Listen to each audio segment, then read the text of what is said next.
Hello বন্ধুরা, আজকে করবো আমি দই বড়া। তো আমি বিউলিটা রাত্রে ভিজিয়ে রেখেছিলাম, সেটাকে আমি পেস্ট করে নিয়েছি। এরপর এটা বাটির মধ্যে নিয়ে একটু ফেটিয়ে নেব।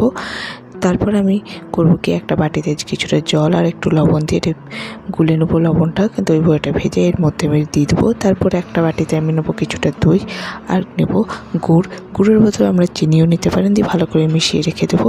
আর একটা বাটিতে আমি তেঁতুল কিছুটা ভিজিয়ে রেখেছিলাম, তেঁতুলের পাল্পটা নিয়ে নেবো। একটা ছোটো ফ্রাই প্যানে তাতে গুড় দেবো, একটু বিট লবণ, একটু দেবো ভাজা মশলা, আর একটু দেবো আপনার আমচুর আর পুদিনা পাতা দিয়ে এটাকে ভালো করে ফুটিয়ে নিয়ে যে তেঁতুলের চাটনিটা সেটা করে নেবো। এবার তেল গরম করে আমি বিউলি ডালের বড়াগুলো তেলে ছেড়ে দেবো। ছোটো ছোটো করে বড়া আমি দেবো, দিয়ে এগুলোকে ভালো করে ভেজে নেব।